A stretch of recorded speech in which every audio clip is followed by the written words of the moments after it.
Shalom, saudara dan saudari yang terkasih dalam Tuhan kita Yesus Kristus. Marilah kita luangkan waktu beberapa menit untuk berkencan dengan Tuhan saat ini, agar dari hari ke hari kita semakin dekat dengan Tuhan, sehingga hidup kita semakin diberkati dan menjadi berkat. Pembacaan dari kitab Mazmur bab 9 ayat 2. Aku mau bersyukur kepada Tuhan dengan segenap hatiku. Aku mau menceritakan segala perbuatan-Mu yang ajaib.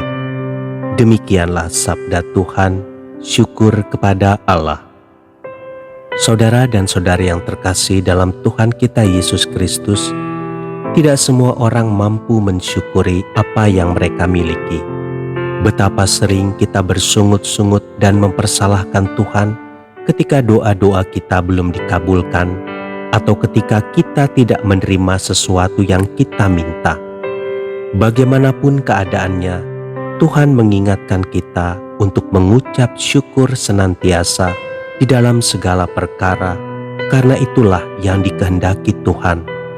Mengucap syukur dalam segala perkara berarti tidak hanya mengucap syukur dalam situasi-situasi yang menyenangkan saja, melainkan dalam setiap situasi, baik senang maupun susah. Saudara dan saudari yang terkasih dalam Tuhan kita Yesus Kristus, ada kalanya Tuhan mengizinkan kita untuk mengalami situasi yang sangat tidak memungkinkan untuk mengucap syukur.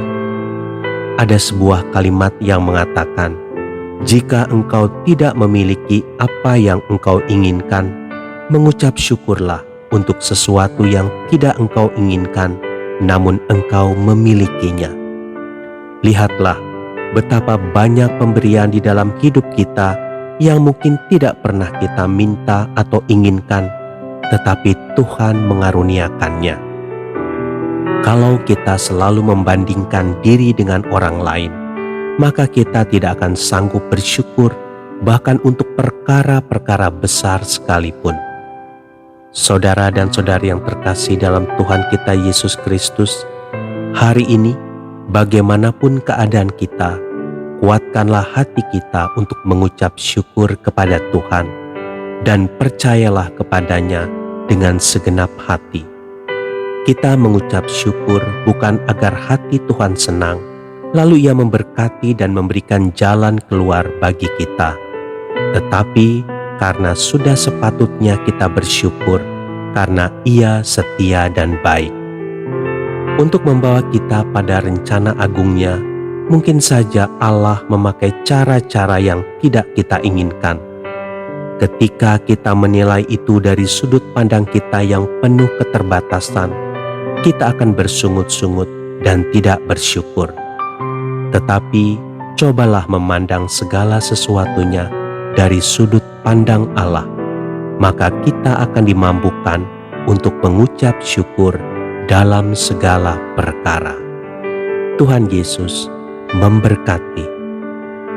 Marilah kita berdoa dalam nama Bapa dan Putra dan Roh Kudus. Amin. Tuhan Yesus, mampukan aku untuk bersyukur sekalipun aku menghadapi masa-masa yang sulit, karena aku percaya ada kekuatan di dalam ucapan syukurku. Amin. Dalam nama Bapa dan Putra dan Roh Kudus. Amin.